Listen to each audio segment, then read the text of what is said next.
ये आज जो हाउस के अंदर हमने देखा, इससे ये बात अपने आप में साबित हो जाती है कि जब हाउस के अंदर इस बात को लेके चर्चा शुरू हुई कि अब सीबीआई इन चीजों की भी जांच करा करेगी कि विधायक किस आदमी के ट्रांसफर के लिए फॉरवर्डिंग लेटर लगाते हैं, और इसके अंदर भी भ्रष्टाचार की जांच अब सीबीआई करेगी, तो बीजेपी के हमारे साथी, और ये सब हमारे साथी गवाह हैं, बीजेपी के साथियों ने बोला कि हाँ ये गलत है, और उन्होंने ये भी बोला कि इस पर चर्चा होनी चाहिए। ये बात मैटर ऑफ रिकॉर्ड है, ये सारी की सारी चीजें रिकॉर्ड पे हैं। इन्होंने कहा कि हाँ ये लेटर तो हम भी लिखते हैं, हर विधायक लिखता है, अगर ऐसा होगा तो ऐसे तो सब जांच के घेरे में आ जाएंगे। ये सब इन्होंने किया, और हाउस जो है 10 मिनट के लिए सस्पेंड हुआ, और 10 मिनट के लिए जब सस्पेंड हुआ तो भी यही मैसेज इनकी तरफ से हमें दिया गया कि भाई हम तो इस पे चर्चा करना चाहते हैं, इस पे चर्चा होनी चाहिए। ये हर चुने हुए नुमाइंदे का, चाहे वो विधायक हो चाहे वो सांसद हो, ये उनका कर्तव्य है, उनकी ड्यूटी है, उनका राइट नहीं है, उनकी ड्यूटी है कि अगर आपके कार्यालय में आपके पास कोई आदमी आता है और वो अपनी कोई मजबूरी बताता है, और बड़ी अलग अलग मजबूरियां होती हैं। एक बार मेरे यहाँ कोई आया था और उसने बोला कि साहब मेरी पत्नी को कैंसर है, मेरे छोटे छोटे बच्चे हैं, मैं हरियाणा के किसी गांव से आता हूं, मुझे लग रहा है शायद रोहतक की तरफ से उसने मुझे बताया, और उन्होंने बोला कि हरियाणा के गांव से मैं आता हूं, छोटे छोटे बच्चे हैं, मेरे को आने जाने में 3-4 घंटे लगते हैं, 1.5-2 घंटे आने में, 1.5-2 घंटे जाने में। टीटीसी का कंडक्टर था, तो साहब मेरा ट्रांसफर किसी ऐसे डिपो में कर दिया जाए जो हरियाणा दिल्ली के बॉर्डर पे हो, पश्चिम बिहार की तरफ हो, वहां पे किसी पे भी मेरा कर दो। तो हम चिट्ठी लिखते हैं, और लिखनी भी चाहिए। किसी की पत्नी बीमार है, बच्चे छोटे हैं, देखने वाला कोई नहीं है, और वो आदमी 4 घंटे जो है आने जाने के अंदर लगा रहा है, तो विधायक का काम ही क्या है? विधायक का ये काम है। ये लेटर हेड छपते ही इसलिए। अब हर आदमी से, हर डीटीसी के कंडक्टर से ना तो ट्रांसपोर्ट मिनिस्टर साहब मिल सकते, समय का अभाव रहता, हम समझते हैं इस बात को, और ना हर कंडक्टर के अंदर इतना वो होता कि वो खुद जो है मंत्री के पास सीधा जाके पेश हो जाए और वो कहे कि साहब मेरा ट्रांसफर गलत हुआ। तो वो हमारे पास आते हैं, रिश्तेदारों के यहाँ से आते हैं, जानकारों से आते हैं, अपनी कॉन्स्टिट्यूएंसी से आते हैं, कई बार दूसरी कॉन्स्टिट्यूएंसी से आते हैं, और वो बताते हैं कि जी ऐसे ऐसे हमारा है और हमारी चिट्ठी है। तो हम अपने लेटर हेड पे उनके लिए लिखते हैं, उनकी सिफारिश करते हैं कि इनका ट्रांसफर यहाँ नहीं यहाँ कर दिया जाए, यहाँ नहीं यहाँ कर दिया जाए।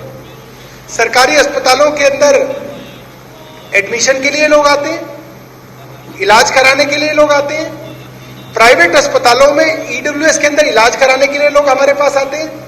अब फर्ज कीजिए मेरे पास तो रोज आते हैं, मैं आज भी एक चिट्ठी लिख के आया हूं। एक हमारे यहाँ एक आदमी है, उसके पिता को जो है लंग कैंसर है, उसका इलाज जो है वो चाहता है मैक्स या बत्रा हॉस्पिटल के अंदर ईडब्ल्यूएस कोटे के अंदर किया जाए, तो मैं अभी चिट्ठी लिख के आया हूं।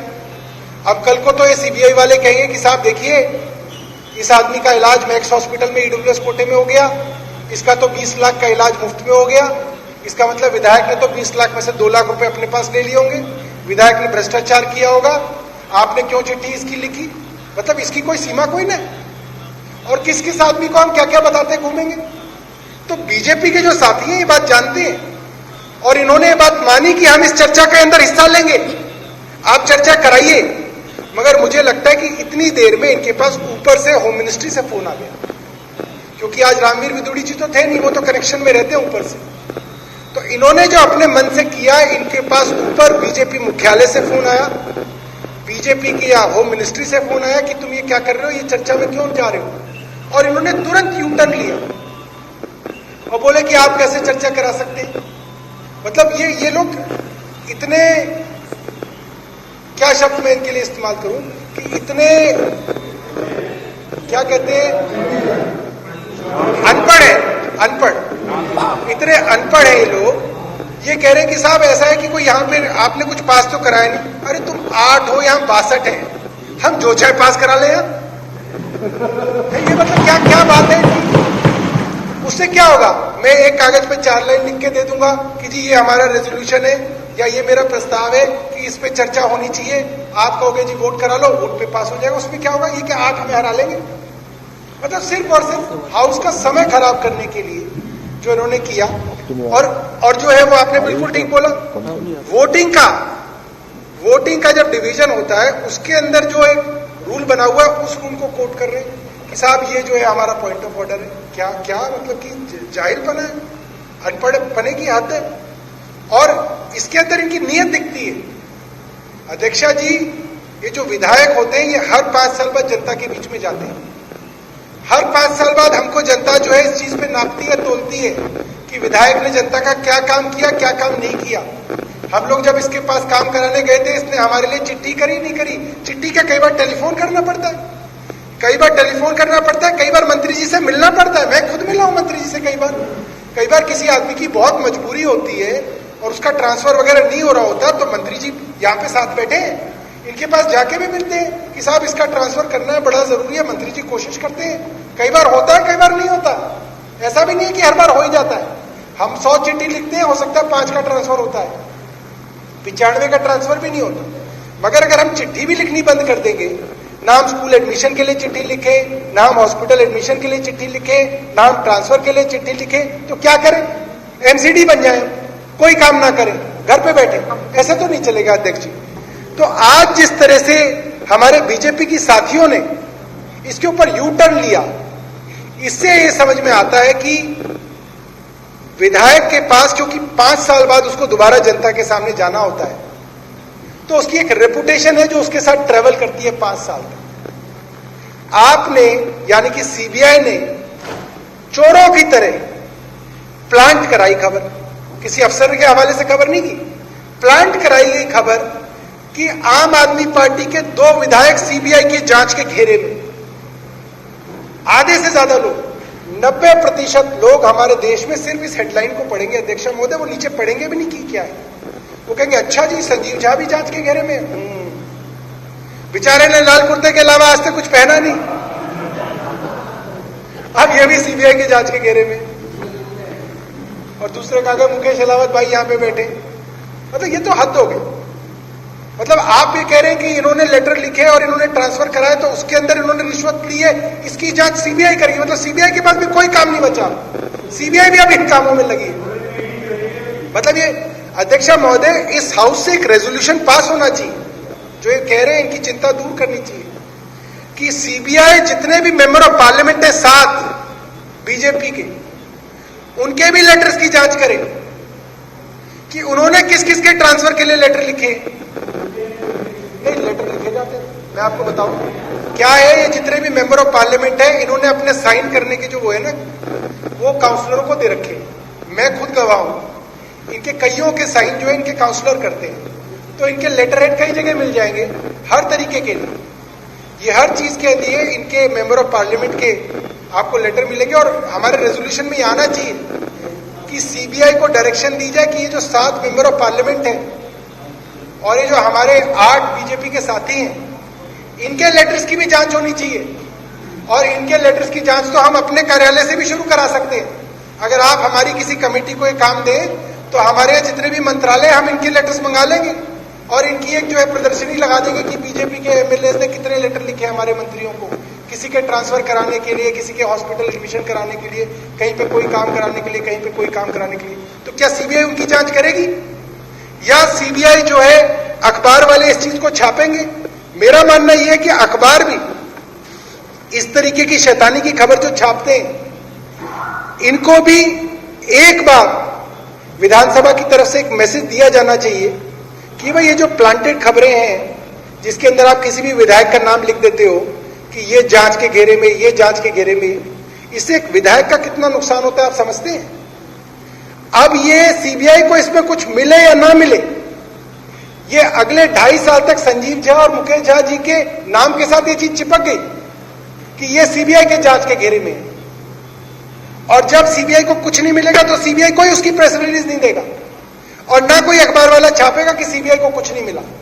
मगर ये चीज हर अखबार वाला भी छापेगा, हर टीवी न्यूज चैनल वाला भी चलाएगा कि साहब इनके ऊपर ट्रांसफर पोस्टिंग के अंदर जो है कुछ गड़बड़ हुई है, कोई बड़ा भ्रष्टाचार हुआ है, उसके अंदर जो है संजीव झा और मुकेश का जो है नाम जो है ये चल रहा है, ये बहुत गलत है। मेरा मानना ये है कि ये जो पूरा का पूरा इस्तेमाल केंद्र सरकार कर रही है, सीबीआई का, ईडी का, इनकम टैक्स का, दिल्ली पुलिस का, ये बेहद गलत है। नरेंद्र मोदी जी आज प्रधानमंत्री हैं, इंदिरा गांधी भी प्रधानमंत्री थी, मगर अब थी तो नरेंद्र मोदी भी कल ऐसा होगा कि प्रधानमंत्री नहीं रहेंगे। ना कोई अमर आया है, ना कोई अमर रहा है, और कोई हमेशा कुर्सी पे नहीं रहा, कुर्सी हमेशा आनी जानी है। ये जो पार्ट, सीबीआई का पार्ट, ईडी का पार्ट, इनकम टैक्स का पार्ट, ये पूरे देश को जो नरेंद्र मोदी जी पढ़ा रहे हैं ना, ये पूरा देश पढ़ रहा है ध्यान से। और ये सारा का सारा मोदी जी के आगे पीछे तो कोई है नहीं, मगर बीजेपी वालों के तो परिवार हैं, इनके तो बच्चे भी आएंगे राजनीति के अंदर, ये तो राजनीति में रहेंगे, ये सब वापस आएगा। ये लॉ ऑफ कर्मा है, लोग भूलते नहीं है। आज ईडी हमारे ऊपर है, आज सीबीआई हमारे ऊपर जांच कर रही है, कल जब इनके ऊपर जांच होगी तो लोग इनसे सहानुभूति नहीं रखेंगे। कंप्लीट कीजिए। लोग इनको ये कहेंगे कि आप ही ने शुरू किया था और आप ही अब इसको भुगत रहे हैं। अध्यक्षा जी, आपने इस पहली बात मैं आपको बहुत मुबारकबाद दूंगा कि आज आप यहाँ पे इस सीट पे बैठी हैं और आज आपने इस इतनी अच्छी चर्चा को जो है शुरू किया, इसके लिए भी बहुत बहुत धन्यवाद। और मैं अपने भाजपा के साथियों से उम्मीद कर रहा था कि जब उन्हें इस बात का पता चलेगा कि दिल्ली के अंदर 53 मंदिरों को तोड़ने का विषय आज विधानसभा के अंदर चर्चा में है और केंद्र सरकार ने बाकायदा चिट्ठी लिखकर दिल्ली सरकार के होम विभाग को, गृह विभाग को कहा है कि हम लोग एक स्मार्ट सिटी प्रोजेक्ट बना रहे हैं एनबीसीसी का। हालांकि एनबीसीसी के बारे में और भी कई सारी चर्चाएं जो है होती रहती है कि एनबीसीसी को क्यों इतना फायदा जो है पहुंचाया जा रहा है। और ये वही एनबीसीसी है अध्यक्षा महोदय जिसने स्मार्ट सिटी के नाम पे दिल्ली के अंदर 100 150 साल पुराने वृक्ष काट दिए थे। और करीब 3 साल 4 साल पहले ये मुद्दा जो है पूरी दिल्ली के अंदर बहुत गरमाया था। उसी एनबीसी स्मार्ट सिटी के विषय में अब 53 वृक्ष काटने की बात जो है वो चल रही है। मुझे उम्मीद थी कि मेरे बीजेपी के भाई अजय महावर एक बार तो ये बात कहेंगे कि हम इसकी घोर निंदा करते हैं और ये मंदिर नहीं टूटने चाहिए। इनके पूरे वक्तव्य में ये शब्द नहीं आए कि ये मंदिर नहीं टूटना चाहिए। ये इधर उधर की जो है बातें करते रहे। जो एक पुराना कहा जाता है, तू इधर उधर की बात ना कर, ये बता कि काफिला क्यों लूटा। उसकी बात नहीं की, कभी राम मंदिर पे पहुंच गए। अब देश में चुने हुए हाउस के अंदर एक झूठ बोला गया और मैं चाहूंगा अध्यक्षा महोदय कि उस झूठ को रिकॉर्ड से हटाया जाए, वरना हमारी आने वाली पीढ़ियां इस झूठ को जानेंगी। इन्होंने कहा कि भारतीय जनता पार्टी ने वो मंदिर बनाया, ये सरासर झूठ है। वो मंदिर भगवान राम ने खुद बनाया। पहली बात, इनकी औकात नहीं है कि भगवान राम का मंदिर ये बनाया, भगवान राम ने बनाया। और भगवान राम भी जब अपना मीडियम चुन रहे थे कि किसके थ्रू बनाएं, तो चॉइस थी बीजेपी कि इनके थ्रू बनवा लेते। भगवान राम ने भी नहीं चुना, कह रहे इनके थ्रू चुनेंगे बदनाम हो जाऊंगा मैं। उन्होंने सुप्रीम कोर्ट चुना, भगवान राम ने चुना। पूरी सृष्टि जिसने बनाई, कण कण बनाया, हमको बनाया, ये पृथ्वी बनाई, पूरा ब्रह्मांड बनाया, उनके लिए मंदिर ये बना रहे। भाई तुम बहुत बड़े हो गए। मतलब ये तो गाने बनाने लगे जो भगवान को लाए हैं। अरे ये तो दशरथ जी ने भी नहीं कहा कि मैं राम को लाया हूं, ये लाए हैं भगवान राम को। जो राम को लाए हैं हम उनको लाएंगे। भाई तुम कब से इतने बड़े हो गए कि तुम राम को लाने वाले बन गए? ये तो कोई नहीं कहता, ये तो पूरी की तरह ब्लास्फेमी है, अपमान है, हिंदू धर्म का अपमान है, हर रिलीजन का अपमान है जब ये कहते हैं कि हमने बनवाया। इतना घमंड, वो भी भगवान राम के लिए कि कि हमने भगवान राम का मंदिर बनवाया, आपने नहीं बनवाया, सुप्रीम कोर्ट ने बनवाया, और सुप्रीम कोर्ट ने कह के बनवाया, और इतने सालों तक वो मुकदमा लड़ा गया, तब बनाया गया। तो ये जो बात अजय महावर जी ने कही है, सबने आदर किया, सबने सम्मान किया, लोगों को सिर्फ चिढ़ इस चीज से थी, इनके कहने से नहीं बनाएंगे। समस्या क्या थी? अगर ये प्यार से कहते तो वो मंदिर कब का बन चुका होता। इनके कहने से नहीं बनाएंगे। जब सुप्रीम कोर्ट ने कहा तो सबने कहा कि ठीक है बनवा लो, बहुत अच्छा, चंदा दिया सबने, चंदा चोरी भी हुआ।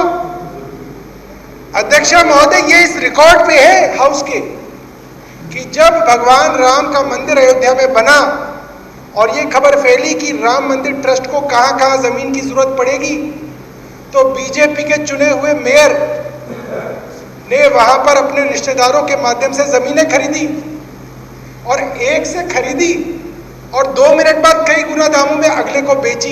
ये भी इन्होंने किया, जिसके सबूत हमने इस हाउस के अंदर रखे। और एक बात और, जो ये झूठ जो बार बार फैलाते रहते हैं, मैं कई बार सोचता हूं कि उस झूठ का भी पर्दाफाश करना चाहिए। ये बार बार कहते हैं कि वक्फ बोर्ड जो है मस्जिदों के अंदर इमामों को तनख्वाह देता है। मैं पूछना चाहता हूं, रामवीर विदुड़ी जी तो बहुत पुराने आदमी हैं, आज से देता है? सालों से देता है, और सिर्फ दिल्ली सरकार देती है, आपकी सरकार नहीं देती। आपकी सरकार भी देती है? नहीं देती तो आप बता दो कि आपकी सरकार नहीं देती। मेरे पास रिकॉर्ड है, आपकी मध्य प्रदेश की सरकार देती है, आपकी हरियाणा की सरकार देती है, आपकी बिहार की सरकार देती है, आपकी कर्नाटका की सरकार देती है। और इसलिए देती है, और इसको भी समझ लीजिए क्यों देती है। इन्होंने भी दिया, जब मदन लाल खुराना, साहिब सिंह वर्मा और तीसरी एक मैडम थी सुषमा स्वराज जी, आज तीनों ही नहीं है दुनिया में, तीनों ने दिया। और क्यों दिया और क्यों देते हैं वो भी समझ लेना चाहिए। अध्यक्ष महोदय, वक्फ बोर्ड जो है मुस्लिम धर्म के अंदर कुछ इस तरीके का अरेंजमेंट है, और पहले से है कि जितनी भी ये मस्जिदें हैं, ज्यादातर मस्जिदें जो है ये वक्फ बोर्ड की है। हमारे हिंदुओं के जितने मंदिर हैं दिल्ली में, ये किसी एक बोर्ड के नहीं, ज्यादातर वो मंदिर पुजारियों के। जैसे कि मैं बता देता हूं, हमारे गांव वालों का मंदिर है कालका जी मंदिर। कालका जी मंदिर जो है वो हमारे गांव के पुजारियों का है, जो भारद्वाज गोत्र के लोग हैं उनका है। तो उसके अंदर जितना चंदा आता है, चढ़ावा आता है, वो उस गोत्र के लोगों को मिलता है, वो लोग अपना बांटते हैं। आगे वो बैठे शर्मा जी बैठे हैं, वो भी एक मंदिर को जानते हैं, हनुमान मंदिर के पास उनका व्यवसाय है। उस मंदिर के कुछ पुजारी हैं, उनके कुछ परिवार हैं। उस मंदिर से जो चंदा आता है, जो आय आती है, वो उस मंदिर के जो पुजारी हैं, उनका परिवार है, उनका खानदान है, उनको मिलता है। इसी तरीके से और हिंदुओं के मंदिर है, उनकी जो आय है वो उस तरह से मिलती है। कुछ मंदिर है, जैसे साउथ के अंदर तिरुमला मंदिर है, तिरुपति बालाजी का मंदिर, वो एक ट्रस्ट ओन करता है। वैष्णो देवी का मंदिर है, वो एक ट्रस्ट ओन करता है, जिसके अंदर फिर गवर्नमेंट की दखलंदाजी होती है। जब गवर्नमेंट उस ट्रस्ट के अंदर आ जाती है तो गवर्नमेंट ये कहती है कि भाई अब इसके अंदर जितना भी चंदा आएगा वो सारा चंदा गवर्नमेंट का होगा। और गवर्नमेंट जो है वहां पे काम करने वाले पुजारियों को, मुलाजिमों को, वर्कर्स को, सबको जो है तनख्वाह देगी। तो वो एक अरेंजमेंट है। वक्फ बोर्ड का ये अरेंजमेंट है कि वक्फ की जितनी भी प्रॉपर्टीज है, इनकी जो जायदादें हैं, उसके ऊपर इनको किराया मिलता है। और जितनी भी वक्फ बोर्ड के अंदर आने वाली मस्जिदें हैं, उनके ऊपर जो है वक्फ बोर्ड का मालकाना हक है, वो इनकी है। तो इसलिए जो कि इनका मालकाना हक है, तो इनके यहाँ जो काम करेगा, वो मौलवी होगा या इमाम होंगे, जो भी होंगे, वो इनके बेसिकली इनके लिए काम करते हैं, ये उसको तनख्वाह देते हैं। और इनके राज्यों के अंदर ये अरेंजमेंट है। मगर क्या सच नहीं बोलना, झूठ झूठ झूठ झूठ झूठ झूठ झूठ चलाते जाना।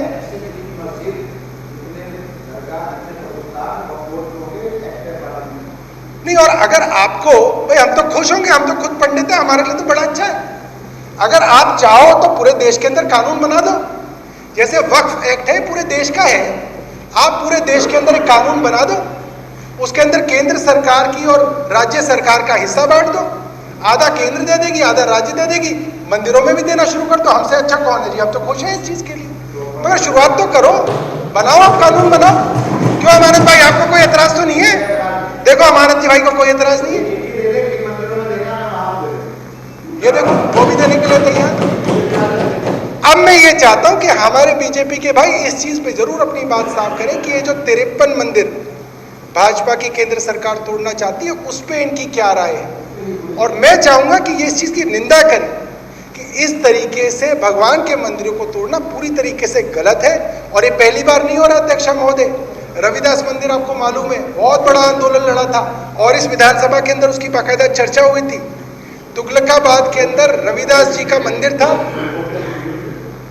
हम जीते ना, उसको भी केंद्र सरकार के अधीन आने वाली डीडीए ने जबरदस्ती पूरी छावनी बनाकर डंडे लाठियां गोलियां चलाकर लोगों पे गलियों तक लोगों को भगा भगा के इन्होंने पीटा। इनकी दिल्ली पुलिस ने पीटा। इन्होंने पूरी एरिया की लाइट कटवा दी ताकि जो लोग वहां पे आंदोलन कर रहे हैं उनको अंधेरे में उनको पीट सकें। दलित समाज के हजारों युवकों को इन्होंने सड़कों पर भगा भगा के मारा, पीटा और उस मंदिर को इन्होंने ढहाया। और ढहाने के बाद फिर उन्होंने बोला हमने नहीं किया, दिल्ली सरकार ने किया। बाद में इस सदन में चर्चा हुई, अरविंद केजरीवाल जी ने उस मंदिर को दोबारा बनवाने की बात रखी, इस सदन से रेजोल्यूशन पास हुआ और कोर्ट में भी फिर वो रविदास मंदिर वाली सोसाइटी वाले जीत गए और ये लोग वहां पे हार गए। ये लोग आज से नहीं, ये बहुत सालों से षड्यंत्र कर रहे हैं। और ये लोग का मतलब ये नहीं है कि ये जो लोग बैठे हैं इनमें तो कई लोग बड़े अच्छे लोग हैं, ये बेचारे किसी मजबूरी से जो है इनको कुछ कुछ बोलना पड़ता है। मगर इनकी जो संस्था है, इनकी जो मातृ संस्था है आरएसएस, उनका हमेशा से ये कोशिश रहती है कि किसी मंदिर को करवा दो, किसी मंदिर के आगे गाय काट दो, किसी मस्जिद के आगे सुअर काट दो, झगड़ा करा दो। झगड़ा होगा बीजेपी का फायदा। तो मैं ये चाहूंगा कि रामवीर विथूड़ी जी आज इसके बारे में बताएं और बताएं वो मंदिरों के पक्ष में है या मंदिरों को तोड़ना चाहते हैं। धन्यवाद।